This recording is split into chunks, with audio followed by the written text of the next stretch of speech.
Hello and welcome. My name is Tim Jones, and I am the President and CEO of RespireRx. Thank you for your attention today as I present our corporate deck. RespireRx is a small, publicly held biopharma company currently traded on the OTCQB exchange under the ticker symbol RSPI. RepireRx Pharmaceuticals Inc., formerly Cortex Pharmaceuticals Inc., is a biopharmaceutical company developing innovative and revolutionary treatments to combat disorders caused by disruption of neuronal signaling. The slides that I'll be presenting and the related audio contain forward-looking statements, and the achievement of those items that are projected cannot be assured. We like to think of RespireRx as a tale of discovery. Our journey is one of discovery of innovative compounds for the treatment of psychiatric and neurological disorders where there are either very limited efficacious treatments or none available at all. In the prophetic words of Muriel Rukeyser, the world is made up of stories, not atoms. So let me talk to the underlying science behind RespireRx. Essentially, it's neurotransmission. Neurons communicate through a process of neurotransmission in which they release chemical neurotransmitters that bind to specific receptors on adjacent neurons. RespireRx is developing drugs to modify neurotransmission and create advanced treatments for disorders with high unmet needs. I'd like to talk a little bit about our near-term corporate reorganization. We are contemplating the creation of two distinct and legally separate business units, one for the cannabinoids, which we would call Resolution RX, and the other for our neuromodulators, which we would call Endeavor RX. These business units would sit under the overarching public entity that would be maintained as RespireRx. This decision not only makes sense practically in the running of the business, appropriately positions the requisite assets and associated liabilities, but also lends itself to more optionality for investors, joint ventures, and strategic partnerships. Here you will see the current company org chart. Reporting into me, the CEO and President, I have Dr. Arnold Lipper, our Chief Scientific Officer, Jeff Margolis, our Chief Financial Officer, and a senior position to be filled in business development. Our most recent appointment has been David Dickinson as our Senior VP Preclinical Product Development. We've grown from 4 to 10 employees in just over 6 months. Let's now take a look at our overall product development status. In the snapshot Gantt chart presented, you'll see the clinical phase status of all of our cannabinoid and neuromodulator product candidates. At the top of the slide, dronabinol for OSA is phase 3 ready. And just below that, we have a new, superior, and improved dronabinol formulation in development. Below that, our ampakines for spinal cord injury and ADHD in phase 2. And towards the bottom of the slide, our GABAkines, our GABA neuromodulators, epilepsy and neuropathic pain in preclinical stages. Now let's shortly turn our attention to Resolution RX, our pharmaceutical cannabinoids platform and business unit. However, before we do that, some of you may be wondering why you are seeing a theme of HMS fleet ships, pictorials throughout the presentation. We dedicated our new company names to British Navy research vessels in the fleet of the Pioneer of Discovery, Lieutenant James Cook. This was much in honor of our own Dr. James Cook, a research fellow on our scientific advisory board, who has dedicated most of his career to the functional design of the GABAkines licensed by RespireRx.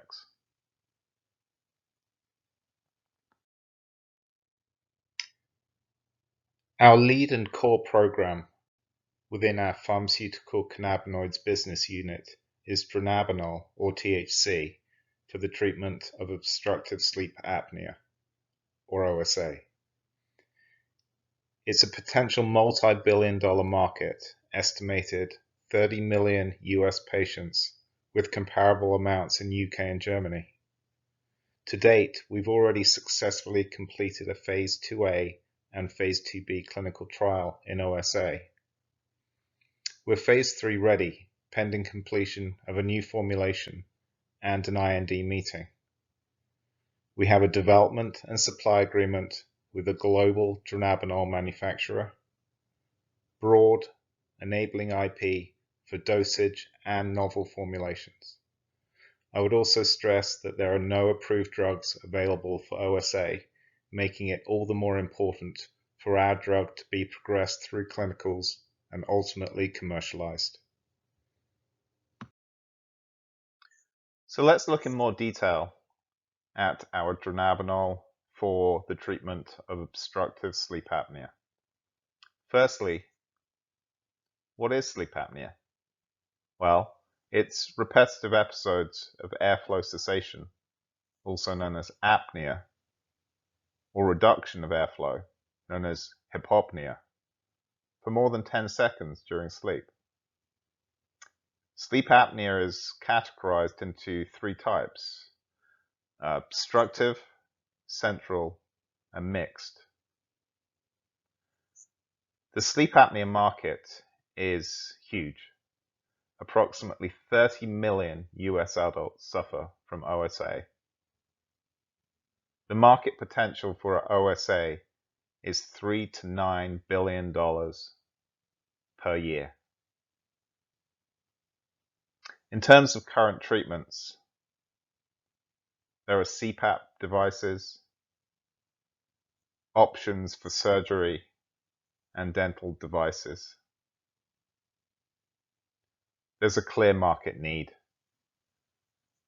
Very poor compliance with CPAP. Very few patients opt for surgery or the use of dental devices.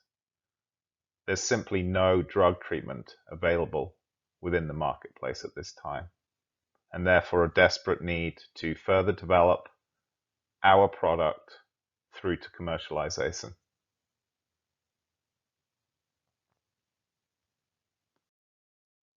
Dronabinol could be a breakthrough treatment for OSA. Its mechanism of action is as an agonist at CB1 and CB2 receptors. In terms of background, it's a Schedule III drug available by prescription with a low risk of addiction. Originally approved in 1985 as Marinol for the treatment of anorexia in AIDS patients and nausea and vomiting in cancer patients undergoing chemotherapy. To date, we have completed 2 positive Phase 2A and 2B studies in the treatment of OSA. We are Phase 3 ready pending completion of a novel formulation and an IND meeting. In terms of our intellectual property, licensed to issued method of use patents in the US, UK and Germany for the use of dronabinol for treating OSA, expiring in 2025, with the potential for extension. We also have pending patents on broad enabling dosage and modified release formulations, with patent life through at least 2031.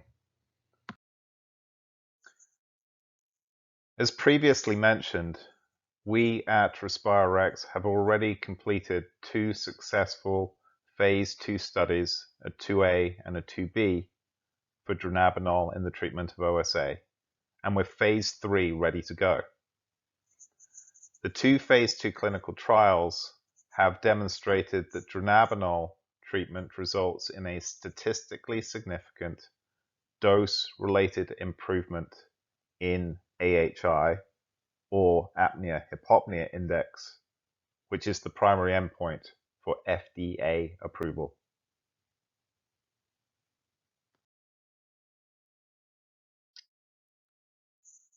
But you may be asking, what is the clinical view of the PACE trial results?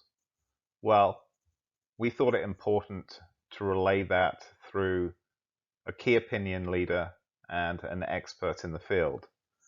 The following comments were made by David Rappaport, MD, the professor of medicine at Mount Sinai School of Medicine. OSA may affect long-term cardiovascular and cerebrovascular health, memory loss, and progression of Alzheimer's disease biomarkers. Dronabinol is effective in lowering AHI in patients with moderate obstructive sleep apnea. The results of the PACE trial are among the first to show sustained effect of a drug therapy targeting the behavior of the upper airway. Dronabinol is easy to take, appears to have a low side effect profile, and has now been shown to be very effective. Dronabinol may help address the significant medical need for alternative treatments for obstructive sleep apnea.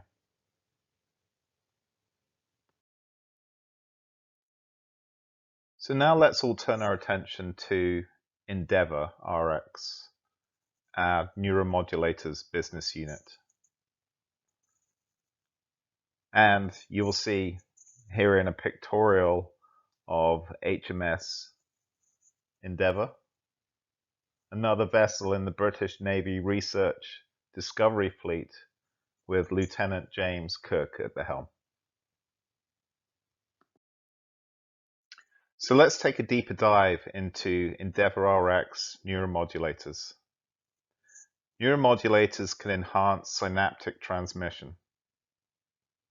Neurons communicate by releasing chemical neurotransmitters that bind to specific receptors on the adjacent neuron, as demonstrated in the figure to the right.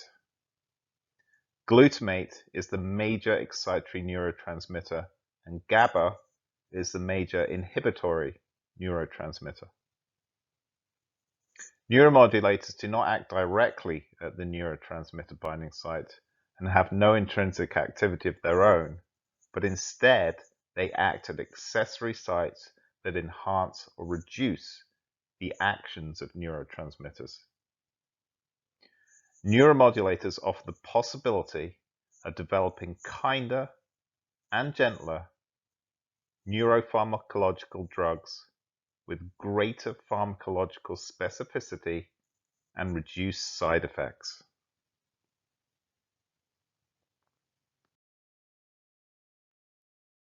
Neuromodulators are novel brain-targeting drugs. First, let's take a look at our ampakines platform. Ampakines are alpha-glutamate receptor-positive allosteric modulators. To date, we've completed 3 successful phase 2A trials for CX-1739 and CX-717, demonstrating target engagement.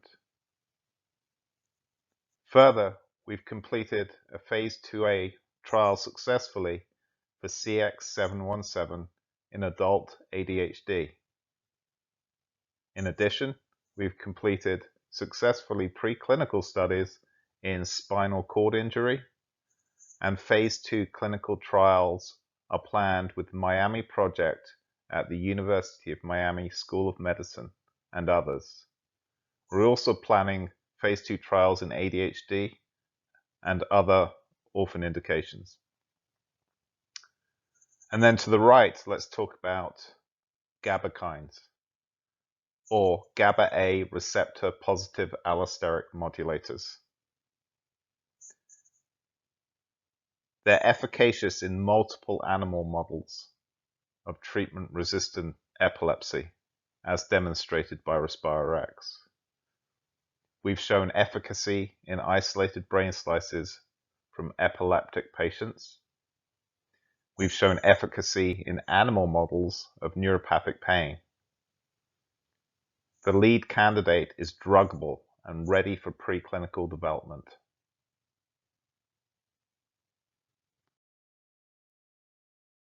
So let's get a little bit more technical and talk about the AMPA glutamate receptor structure. If I can turn your attention to the diagram on the right of the slide, I'll walk you through.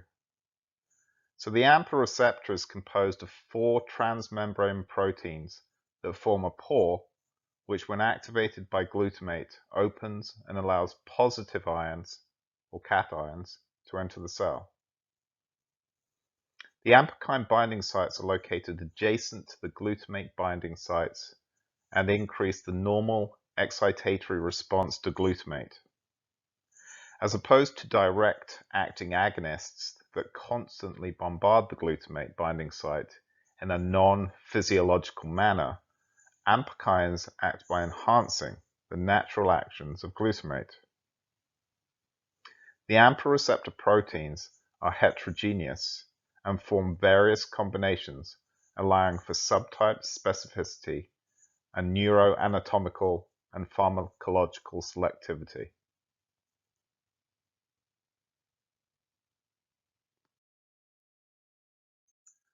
So let's take a few seconds to pause and summarize where we are with our low-impact ampakines. We're targeting markets with high unmet medical needs.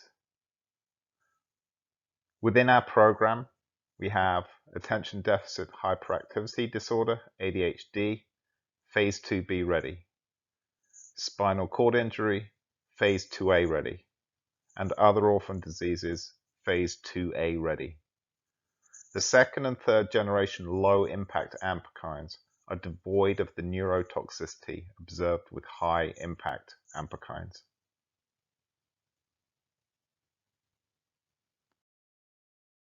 As part of our translational approach, we're naturally conducting clinical trials. It has been demonstrated that ampakines reduce opioid-induced respiratory depression in phase 2A clinical trials.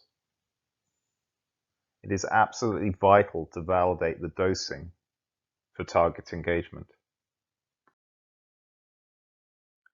We thought it useful to present some interesting factoids surrounding the treatment of ADHD. Epidemiological studies of adult ADHD have estimated the current prevalence to be 4.1% to 4.4% in the US alone. An estimated 10 million adults have ADHD. ADHD in adults is characterized by symptoms of inattention, impulsivity, restlessness, resulting in functional impairment. But how much does all this cost? The average cost of ADHD per person is $14,576 per year, and the yearly cost to Americans is $42.5 billion. Our CX717 ampakine shows significant improvement in ADHD. You'll see from the models below surrounding hyperactivity and inattentiveness. We performed phase 2 studies of CX717 in adult ADHD. These were randomized, double-blind, multi-center, 2-period crossover studies that compared 2 doses of CX717, a 200 and an 800 milligram BID, with placebo. Statistically significant effects were observed with 800 milligram as early as week 1.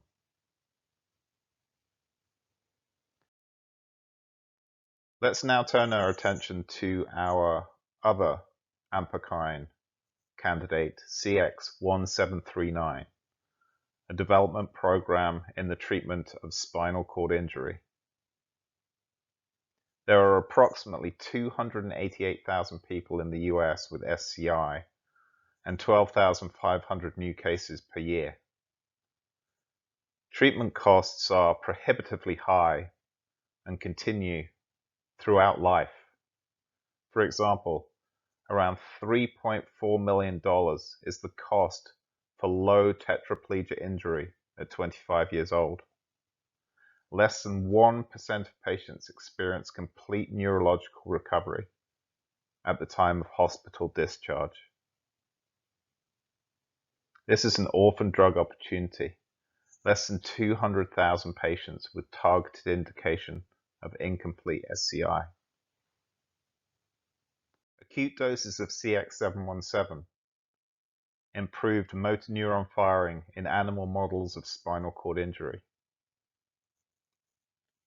In fact, 8 weeks following surgery, CX717 increases amplitude in electrical recordings taken from rat phrenic nerves. CX717, in combination with acute intermittent hypoxia, or IH, vastly improves motor neuron firing. In fact, 8 weeks following surgery, CX717 increases amplitude in electrical recordings taken from rat phrenic nerves.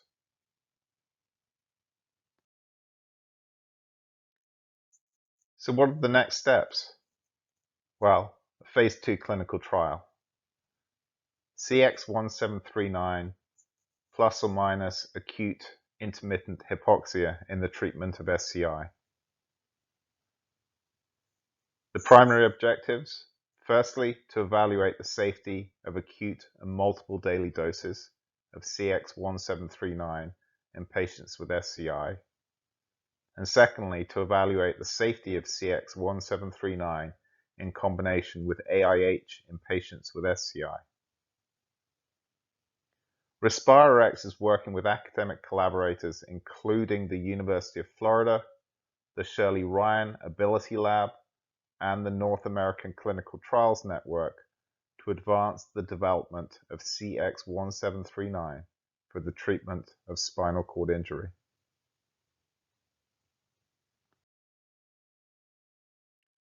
Let's spend a little time talking about our GABAkines and start with the GABA-A receptor structure. If you could turn your attention to the GABA-A receptor diagram on the right, I'll walk you through this. The GABA-A receptor is composed of 5 transmembrane proteins that form a pore, which when activated by GABA opens and allows chloride to enter the cell. GABA-A PAM binding sites are located adjacent to the GABA binding sites and increase the normal inhibitory response to GABA.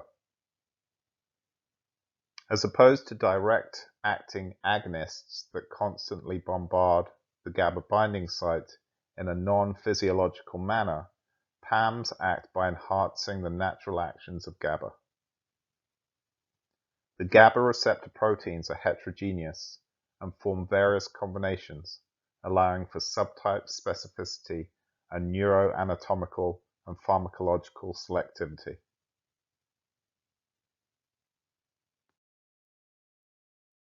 So let me take a second to explain GABA-A receptor heterogeneity.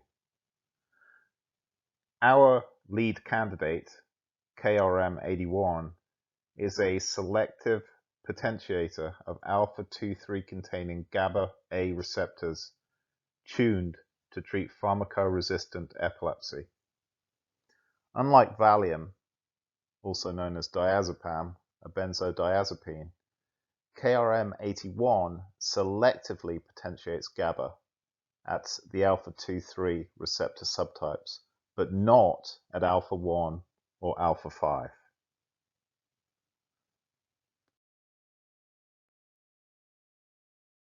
Our GABAkine neuromodulator program and the candidates therein may be the long-awaited prayer for epilepsy patients and the broader healthcare system within the US. They may be the solution to pharmacoresistant epilepsy. The current standard of care agents do not fully control epilepsies and have a variety of side effect and safety issues, including sedation, dizziness, cognitive impairment, and weight gain. Patients typically take multiple anti-epileptic drugs to increase the probability of seizure control, and yet many patients continue to have seizures. These combination therapies are also clearly not understood in many cases. The continued occurrence of seizure activity not only puts the patient at risk, but each new seizure event increases the probability of subsequent epileptic events through sensitization mechanisms called seizure kindling. Pharmacoresistant seizures are life-disrupting and life-threatening. Pharmacoresistant epilepsy may require surgical resection of affected brain tissue. As studies have demonstrated superior anticonvulsant efficacy of KRM81 over standard care, broad anticonvulsant effects in animal models, reduced side effects, including reduced sedation and motor impairment, and reduced abuse liability. We've also demonstrated positive impacts on comorbid conditions, a reduction or suppression in anxiety and depression and chronic pain.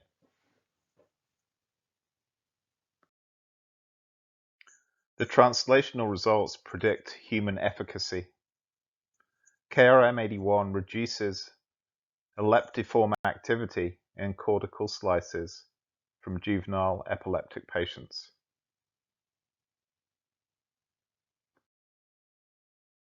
Let's talk about our GABA neuromodulator compounds in the treatment of chronic pain, both neuropathic pain and inflammatory pain.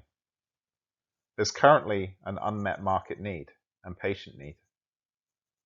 Opioids have severe limitations: respiratory depression, tolerance, addiction, abuse, side effects such as sedation. Drugs such as gabapentin and neurontin, they have limited efficacy, side effects, dysphoria, and partial tolerance. So let's use this slide to summarize the pharmacological properties of GABA KRM81. Broad anticonvulsant effects in animal models of epilepsy. Broad analgesic effects in animal models of neuropathic and inflammatory pain. Lack of tolerance. Reduced sedation and motor impairment, enabling higher doses to achieve therapeutic effect.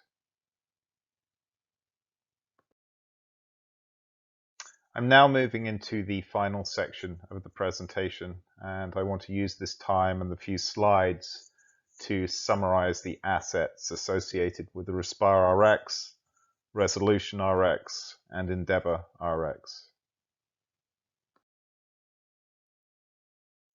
As you've observed throughout the course of this presentation, RespireRx has a wealth of potential products. Within our pharmaceutical cannabinoids unit, dronabinol, or THC, for the treatment of obstructive sleep apnea. It's a potential multi-billion-dollar market, estimated 30 million US patients with comparable amounts in UK and Germany. We've successfully completed phase 2b clinical trials in OSA, and we're phase 3 ready, pending completion of a new formulation. We have a development and supply agreement executed with a global dronabinol manufacturer, and we have broad enabling IP for dosage and novel formulations, not only dronabinol, but the broader scope of cannabinoids. There are no approved drugs available for OSA currently. If I turn your attention to the right of the slide, let's summarize our neuromodulators, novel brain targeting drugs. Firstly, the ampakines. 3 successful phase 2a trials for CX-1739 and CX-717, demonstrating target engagement. A successful phase 2a trial for CX-717 in adult ADHD, and successful preclinical studies in spinal cord injury and phase 2 clinical trials planned with Miami Project at University of Miami School of Medicine and others. We're also planning phase 2 trials in ADHD and our other orphan indications. And lastly, our GABAkines, efficacious in multiple animal models of treatment-resistant epilepsy, efficacy in isolated brain slices from epileptic patients, efficacy in animal models of neuropathic pain. The lead candidate is druggable and it's ready for preclinical development. I'd like to conclude and leave you with a summary of assets at RespireRx as we see them. Our assets are highly desirable, advancing clinical programs and intellectual property. We have a world-class management team and board of directors. We have an expanding portfolio of novel products across multiple therapeutic categories and indications. We offer broad flexibility in modeling mechanisms of investment. We already have funding commitments secured through 2021. We have an exemplary regulatory and financial compliance history with government agencies. We have key clinical supply chains established.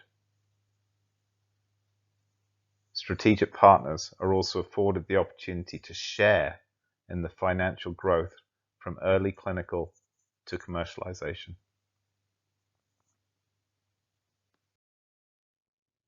That concludes the presentation.